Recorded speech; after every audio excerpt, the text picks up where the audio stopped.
جی اعوذ باللہ من الشیطان الرجیم بسم اللہ الرحمن الرحیم محترم ناظرین السلام علیکم۔ آج ہمارا یہ نواں پروگرام ہے قرآن و سنت کی تعلیمات اور فلاح انسانیت کے لیے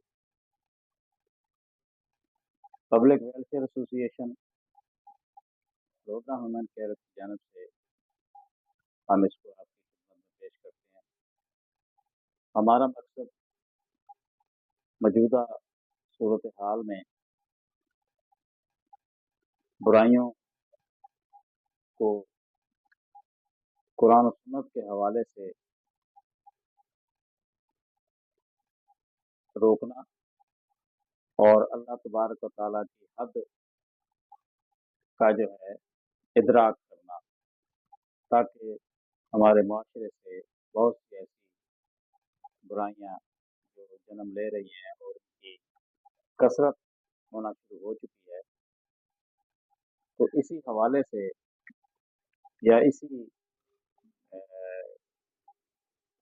طریقہ کار سے ہم ان چیزوں کو روکنے کے لیے یہ پیغام دنیا تک پہنچا رہے ہیں، تاکہ ہم اس درس کو سنیں اور سننے کے بعد ہم عبرت حاصل کریں اور ہر اس کام سے رک جائیں جس سے اللہ اور اللہ کے نبی صلی اللہ علیہ وسلم کی ناراضگی ہو اور اس میں آپ نے منع فرمایا ہو۔ تو سامعین اکرام، ناظرین، آج کا ہمارا پروگرام زانی اور زانیہ کے لیے ہے،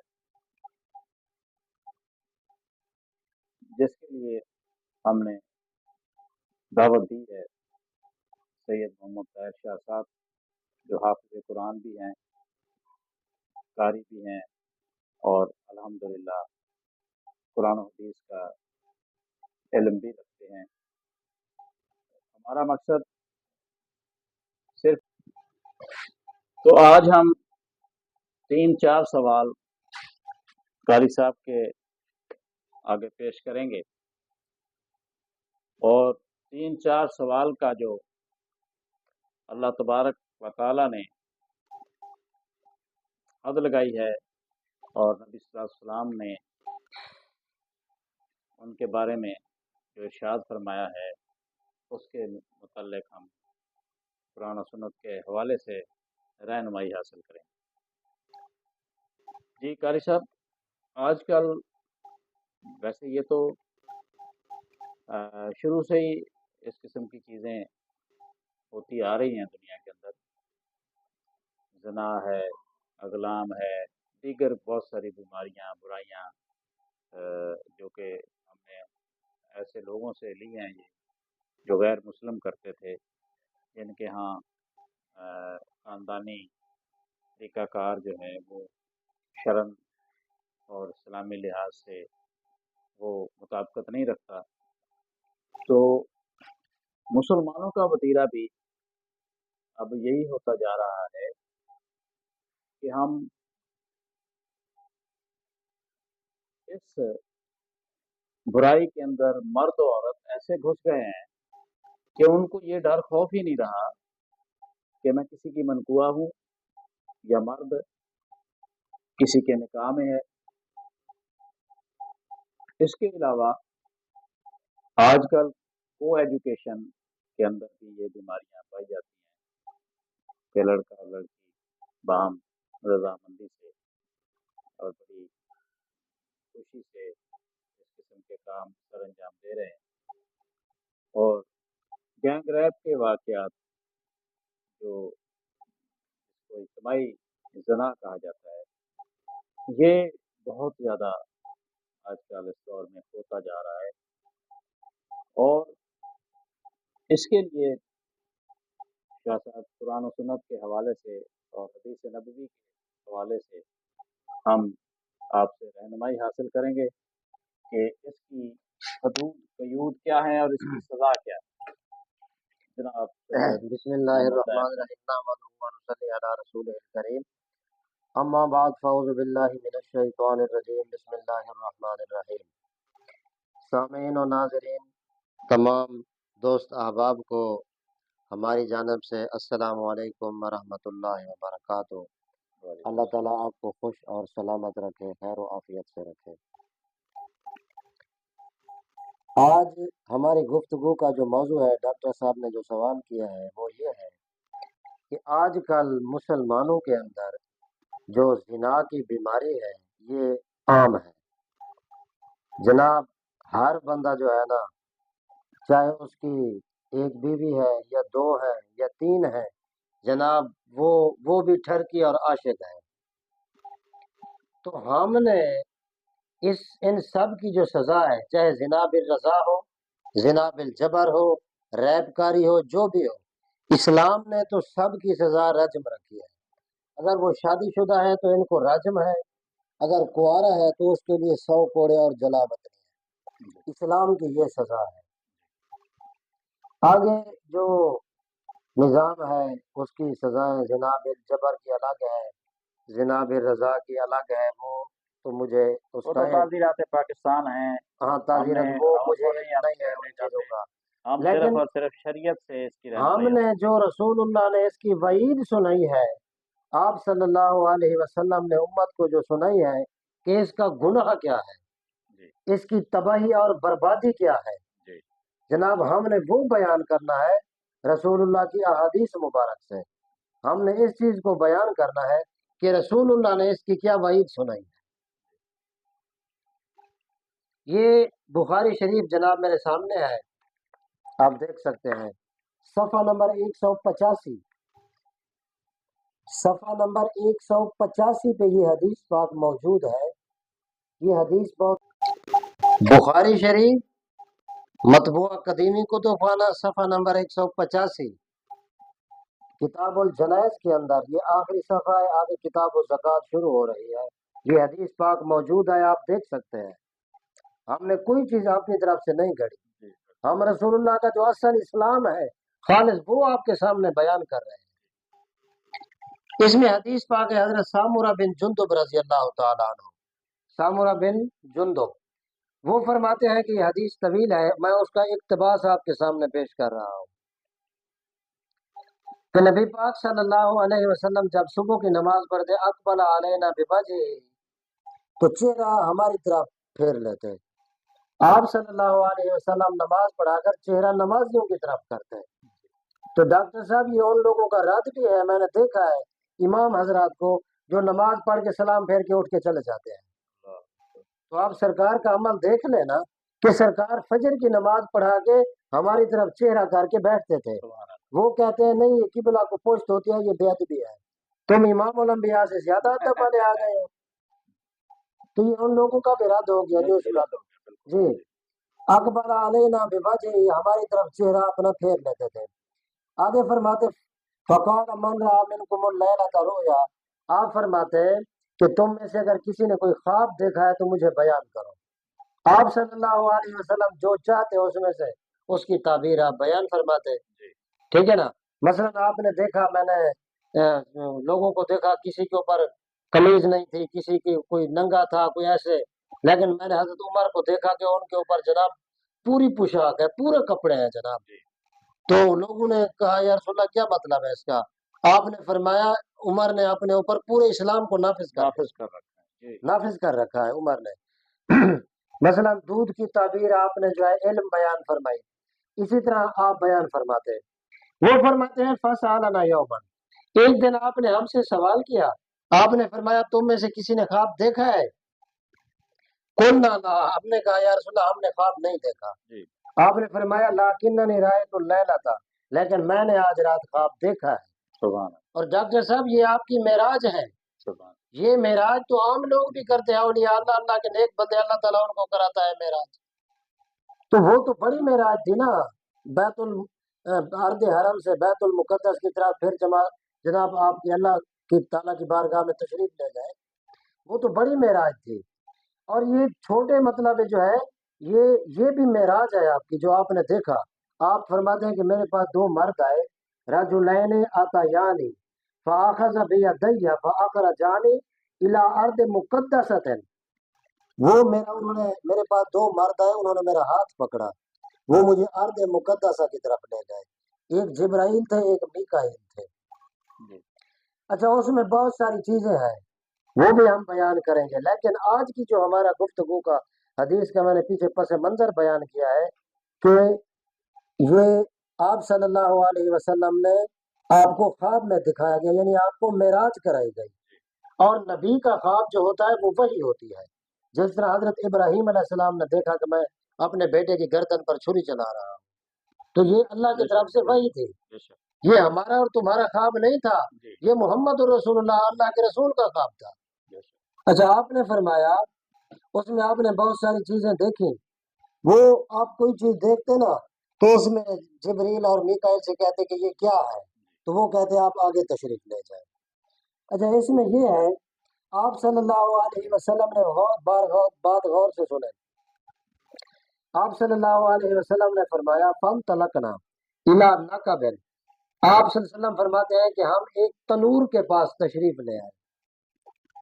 ہم ایک تنور کے پاس آئے، مثل تنور، مثل تنور کے اعلیٰ ضیق واسفلہ واسع.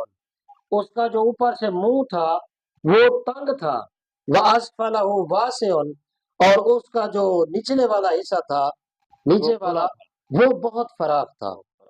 جی اچھا، تتفقد تحتہ نار، اس میں جناب آگ جل رہی تھی. فَإِذَا اقْتَرَبَ ارتفعوا، یعنی اس حدیث کا معنی یہ ہے کہ آگے پوچھا کہ یہ کیا تھا جو آپ تنور میں دیکھا. فِنَّا كَبِفَهُمُ الزُّنَاتُ، یعنی اس تنور کے اندر زانی مرد اور زانی عورتیں تھیں. نبی پاک صلی اللہ علیہ وسلم کو معراج کرائی گئی، آپ کو خواب میں دکھایا گیا. یہ بخاری شریف کی صحیح بخاری شریف کی حدیث ہے جس کا قرآن مجید کے بعد مقام ہے. آسمان کے نیچے زمین کے اوپر قرآن مجید کے بعد اگر کوئی صحیح کتاب ہے تو یہ صحیح بخاری ہے. سیاستہ اول جو پہلی کتاب ہے. آپ صلی اللہ علیہ وسلم فرماتے ہیں کہ ہم نے تنور دیکھا، اس میں ننگے مرد اور ننگی عورتیں تھیں. اور جب آگ کے شعلے بلند ہوتے تو قریب تھا کہ وہ اس سے نکل جائیں گے اس تنور کے منہ سے، لیکن جو ہی وہ نکلنے کے قریب ہوتے آگ نیچے چلے جاتی، وہ بندے بھی نیچے چلے جاتے. یہ وہ لوگ ہیں جو دنیا میں زنا کرتے ہیں اور توبہ کے بغیر مر جاتے ہیں. آگے حدیث پاک ہے، جبریل نے کہا کہ اے اللہ کے رسول فَيُسْنَعُ بِهِ إِلَى يَوْمِ الْقِيَامَةِ، کہ اگر انہوں نے توبہ نہ کی اس کام سے، فعل بد سے، تو ان کے ساتھ قیامت کے دن تک کے لیے یہی کیا جاتا رہے گا. جس طرح کہ ایک بندہ اپنے آپ کو چھرا مار کے یا جس طریقے سے بھی اپنے آپ کو قتل کرتا ہے، خودکشی کرتا ہے، اور وہ قیامت تک اپنے آپ کو کوئی زہر پی کے مرتا ہے. لیکن یہ ہے کہ وہ اس کام کو جو حلال سمجھ کر، ایک جاہل بندہ ایسے ان پڑھ ہے، پتہ نہیں ہے، اس کا معاملہ الگ ہے. لیکن جو پڑھا لکھا اس کو حلال اور جائز سمجھ کر خودکشی کرتا ہے، اس کو یہ سزا دی جائے گی. تو آپ تھوڑی دیر کے لیے لذت اٹھا لیں گے زنا کی، لیکن اس کی جو سزا ہے وہ یہ یاد رکھیں کہ قیامت کا دن بھی 50,000 سال کا ہے. آج ہم برائی کریں، کل ہماری موت آ جائے، 1000 سال تک قیامت قائم نہ ہو تو ہم 1000 سال تک تنور میں جلتے رہیں گے. خدا کے بندو توبہ کرو، محمد رسول اللہ کا فرمان ہے. اچھا، یہ اس حدیث میں ہے. تو ننگے مرد اور ننگے عورتیں جو زنا کرتے ہیں وہ اس آگ میں جل رہے تھے. تو یہ حدیث پاک ہے. تو آپ کوئی بھی ہمارا نوجوان بھائی کوئی بھی ہے، ہم صرف اور صرف قرآن و سنت سے اس کی رہنمائی کر رہے ہیں. رسول اللہ نے جو آپ کو سبق درس دیا ہے وہ ہم آپ تک بیان کر رہے ہیں. اچھا، یہاں پہ صاحب ایک اور سوال حدیث کے سننے کے بعد ذہن میں آیا ہے کہ توبہ جی یا اس کام سے رک جانا توبہ کر لینا. جی توبہ کر لینا. اچھا اب وہ توبہ جو ہے میں ایک اس حدیث کے حوالے سے بات کرنا چاہتا ہوں کہ حضور پاک صلی اللہ علیہ وسلم کے پاس ایک عورت آئی اور اس نے زنا کیا اور اس کو حمل ٹھہر. تو آپ آئیں، وہ عورت آئی تو اس نے کہا کہ یا رسول اللہ صلی اللہ علیہ وسلم میں نے یہ جرم کیا ہے، یعنی کہ میں نے زنا کیا ہے اور میرے اندر جو ہے وہ بچہ بھی یعنی کہ حمل بھی ہو گیا ہے. تو آپ صلی اللہ علیہ وسلم نے اسے کوئی بات نہ کی اور اسے کہا کہ تم چلی جاؤ. اس طریقے سے اس نے 3 چکر لگائے. 3 چکر کے بعد ہو سکتا ہے کہ اللہ کے نبی کے پاس ہو نہیں سکتا، بلکہ حقیقت ہے کہ اللہ کے نبی کے پاس اس وقت جو ہے نا جبرائیل علیہ السلام تشریف لائے اور انہوں نے وعید سنائی ہوگی زنا کی. تو آپ نے پھر اس کو کہا کہ جب تک بچہ پیدا نہیں ہوتا اس وقت تک تم اپنے گھر میں رہو. وہ تو دیکھیں اس وہ کے ساتھ ساتھ یہ بات جو ہے نا تھوڑی سی میرے سوال کو مکمل ہونے دیں تاکہ میرے ذہن کے اندر جو ہاں ہے نا وہ کلیئر ہو جائیں گے. تو جب وہ بچہ پیدا ہو گیا تو پھر اس عورت کو اللہ کے نبی نے حکم دیا کہ اس کو رجم کرو، یعنی کہ سنسار کرو. تو اس کو سنسار کیا گیا. اب جو توبہ کا حساب ہے تو وہ عورت بھی تو توبہ کر سکتی تھی حضور پاک جی صلی اللہ علیہ وسلم کے وقت میں، وہ جی زندہ تھی، تو اس کو رجم کیا گیا. اب یہاں پہ جو توبہ کا ہے اس کے بارے میں ہمیں یہ تھوڑا سا بتائیں کہ یہ وہ اس کو توبہ کی نصیحت نہیں ہوئی اور یہاں توبہ کا کہا گیا ہے، تو یہ توبہ کس طریقے سے ہوگی ڈاکٹر شریعت کے صاحب لحاظ یہ سے؟ مسئلہ یہ جی ہے، پہلی بات تو یہ ہے کہ اس عورت وہ میں نے حدیث پڑھی ہے جس طرح آپ نے بتایا جی ویسے ہے جی وہی، کیونکہ اس کی وضع حمل ابھی نہیں ہوا تھا، جی اسی لیے آپ نے فرمایا جب وضع حمل ہو جائے تو پھر آنا. جی پہلی بات تو یہ ہے کہ اسے کوئی پکڑ کر نہیں لے آیا تھا، خود آئی وہ خود آئی تھی تھی. جی اور اس پر گواہ بھی قائم نہیں ہوئے تھے، جی کیونکہ جب مطلب بندہ خود ایک اقرار اعتراف جرم کر لے جرم کا تو پھر گواہوں کی ضرورت نہیں ہوتی. جی بالکل صحیح. ٹھیک ہے نا. وہ ایسے لوگ تھے تو اس کے اندر پاکیزہ اللہ تعالیٰ کا خوف پیدا ہو گیا. ڈاکٹر صاحب، وہ اللہ سے ڈرنے والے لوگ جی تھے. جی ٹھیک ہے نا. انہوں نے خوف کیا اللہ تعالیٰ سے کہ یہ دنیا کی سزا تو ہم برداشت پھر بھی کر لیں گے، لیکن اللہ تعالیٰ ہمیں آنے اگلی جو والی سزا سزا ہے نا وہ اس سے وہ بچائے. بہت مشکل ہے. وہ اسی لیے مائز اسلمی کا بھی میں نے بتایا، وہ آیا تھا اس نے بھی یہی کیا تھا، حالانکہ اسے بھی کوئی پکڑ کر نہیں لایا تھا، وہ انہوں نے خود آگے اپنے جرم کا اقرار کیا. ٹھیک ہے نا. تو پھر آپ نے ان کو رجم کیا گیا. رجم کیا گیا. ایک صحابی نے جو ہے نا اس پر لعنت کر دی. ٹھیک ہے نا. تو آپ نے فرمایا کہ اس پر لعنت نہ کرو، یہ اللہ سے ڈرنے والا ہے، اس کو سزا مل گئی. جی وہ اپنی سزا وہ ہاں جی. اس کو مل گئی ہے. تو اب وہ اس کا اس کوئی کو حق اللہ نہیں. نے اتنا ثواب عطا کیا ہے کہ پوری امت پر اگر تقسیم کیا جائے تو پھر بھی اس کا ثواب اللہ باقی رہتا ہے. بے شک. اچھا وہ اب جو ہے وہ جو توبہ کے بارے میں آپ جی ہمیں اب یہ ہے کہ رہنمائی کوئی فرمائے اگر کہ کسی مسلمان سے بھولے میں غلطی خطا ہو گئی ہے، اب کیونکہ ہمارے ہاں تو وہ سزائیں ہیں نہیں، تو وہ اللہ سے پکی توبہ کرے کہ یا باری تعالیٰ مجھ سے جو غلطی ہو گئی ہے میں آئندہ ایسے کام کے بارے میں سوچوں گا بھی نہیں. نہیں، میرا مطلب کہنے کا یہ ہے کہ اس کا کفارہ صرف توبہ ہے جی اور توبہ ہے. توبہ کے بعد وہ جو ہے اس کا جو گناہ ہے جی وہ سنسار ہونے سے مطلب ہے کہ توبہ کی وجہ سے معاف ہو جائے گا. اب دیکھیں یہ ڈاکٹر صاحب اللہ تعالیٰ کا معاملہ ہے. نہیں میں یہی تو ہم اب کلیئر میں کرنا چاہتا ہوں دیکھیں نا نا. کہ توبہ تو خیر ہر وقت ہمیں کرنی چاہیے، جی ہر گناہ کی جب بھی ہم اب گناہ کرتے اللہ ہیں توبہ تعالیٰ کرنی چاہیے. دیکھیں جب ایک بندہ توبہ کر لیتا ہے جی تو پھر اس کے گناہ اللہ تعالیٰ اس کو معاف کر دیتا ہے. جی جی بالکل بے شک، اس اب میں کوئی شک نہیں. یہ معاملہ اللہ کے ہاں سپرد ہے جی کہ اللہ تعالیٰ نے ہمیں توبہ کا حکم دیا اس ہے. میں نبی صلی اللہ علیہ وسلم کا کیا اگر فرمان ہے؟ کوئی بندہ جائے کہ میں نے مطلب زنا کیا ہے تو پھر کون ہے، یہاں تو اسلامی سزائیں بھی نہیں ہیں، پھر اس کو کون راضی نہیں ہم کرے گا. اس کو اس معاملے کو نہیں، جی جو دنیاوی معاملہ جو کا ہو رہا ہے نا اس جی کو نہیں ہم کر رہے. میں صرف یہ پوچھنا چاہتا ہوں کہ جو قارئین ہمارے سننے والے ہیں، جی اپنا سامعین ہمارے سننے تو والے ہیں، اللہ تعالیٰ سے امید ہے کہ اللہ تعالیٰ اس کے گناہ کو بخش دے گا، وہ قادر مطلق ہے، بخش دے گا. لیکن اس کا توبہ جو ہے کرنے کا یہ تو توبۃ النصوح ہوتی ہے نا، جی اور خالصتاً جو توبہ کرے وہ جی چھوڑ دے. یہ نہیں ہے کہ ایک دن پھر توبہ کر لے اس تو چھوڑ گناہ دے. توبۃ النصوح بھی یہی ہے کہ بندہ اس گناہ کی طرف کبھی جو ہے نا ارادہ بھی نہ کرے، اس ارادہ گناہ بھی نہ کرے.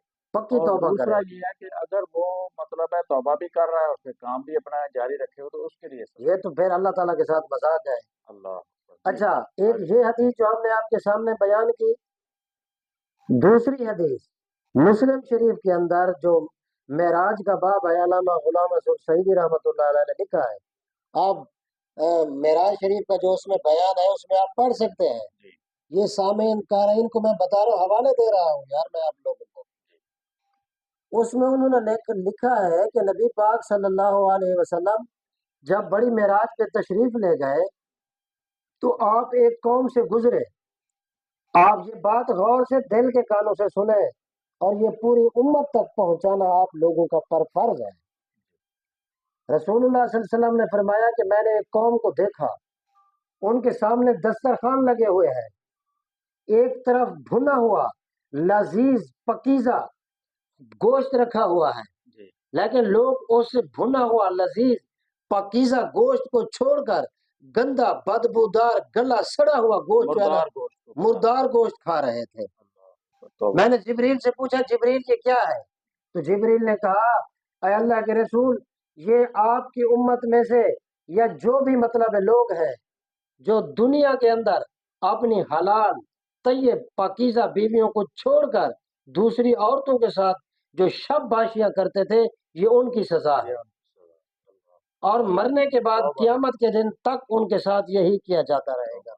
کیا دنیا میں آپ گندا بدبودار گلا ہوا سڑا ہوا گوشت کھاؤ گے؟ کیا کوئی انسان مرے ہوئے جانور کو کھاتا ہے؟ تو پھر آپ کو جہنم کا جو گندا گلا ہوا بدبودار گوشت کھلایا جائے گا، آپ اس کو کھانا گوارا کر لیں گے؟ خدا کے بندے توبہ کرو، کبھی بھی آپ گوارا نہیں کر سکتے. تو پھر یار آپ یہ باتیں کیوں مطلب ہے؟ یہ ہماری نوجوان نسل، ہمارے نوجوان سوچے. جوانی اس چیز کا نام نہیں ہے کہ ہم آنکھیں لڑائیں، دوسروں کی عزت کو پامال کریں. رسول اللہ نے تو فرمایا لا یؤمن احدکم حتی یحب لاخیہ ما یحب لنفسہ. مومن تو وہ ہے جو اپنے لیے پسند کرتا ہے، اپنے بھائی کے لیے بھی وہی پسند کرتا ہے. میں پسند کرتا ہوں میری بیوی کی، میری بیٹی کی، میری بہن کی، میری ماں کی، سب کی عزت محفوظ رہے، لیکن پھر میں دوسروں کی عزت کو تاتار کروں. جناب پھر یہ تو رسول اللہ کی تعلیمات کے خلاف ہے. یہی چیزیں تو ہیں، ہم نے رسول اللہ کی تعلیمات کو بھلا دیا ہے، چھوڑ دیا ہے. آج رسول اللہ کی امت فلسطین کے اندر ذبح ہو رہی ہے، کسی کو بھی اس کا احساس نہیں ہے. وجہ یہ ہے کہ ہم گناہوں کے دلدل میں اتنا ڈوب چکے ہیں کہ ہمیں کسی کا خیال ہی نہیں ہے. وما علینا الا البلاغ. تو حاضرین اکرام، آپ نے آج زانی کی یا زانیہ کی سزا کے متعلق سنا اور مدلل قسم کے دلائل نبی صلی اللہ علیہ وسلم کے فرمان کے مطابق اور اللہ تعالیٰ کے حکم کے مطابق دیے گئے، اور اللہ تعالیٰ ہماری توبہ قبول کرے اور ہمیں ان گناہوں سے بچائے. تو ناظرین محترم، پبلک ویلفیئر ایسوسی ایشن ادارہ جو ہے یہ ہماری اپنی کاوشوں سے، یا جو لوگ ڈونر ہیں، جو جن کو ہم یہ کہہ لیں کہ وہ ہمیں وہ عطیات دیتے ہیں، صدقہ زکوٰۃ خیرات دیتے ہیں، یہ ادارہ ان کے تعاون کے ساتھ ہم چلا رہے ہیں، جس میں ہمارے اپنے لوگ بھی الحمدللہ اپنی تنخواہوں میں سے یا جو آمدنی ہوتی ہے اس میں بھی یہ لوگ پیسے جمع کر کے ہم مہینے کے اندر 1 یا 2 دفعہ پروگرام کرتے ہیں، اور غربا اور بیوہ عورتیں جن کا سہارا کوئی نہیں ہوتا ان کو ہم راشن، کپڑے اور یہ سب چیزیں تقسیم کرتے ہیں. تو میری گزارش آپ لوگوں سے یہ ہے، دوستوں سے یہ ہے کہ آپ لوگ اس کو زیادہ سے زیادہ شیئر کریں اور اس پیغام کو گھر گھر تک پہنچائیں، تاکہ ہمارے اندر سے جو برائیاں ہیں اللہ تبارک و تعالیٰ کے محبت پیدا کرنے سے اللہ تعالیٰ ہمیں ان برائیوں سے بچا دے گا. اور ہماری یہ دعا ہے سب کے لیے کہ ہم جتنی کوشش کریں ہم ان برائیوں سے اجتناب کریں. یہ بھی بتائیں کہ لوگ دوسری غلط چیزوں کو تو آ کے شیئر کرتے ہیں،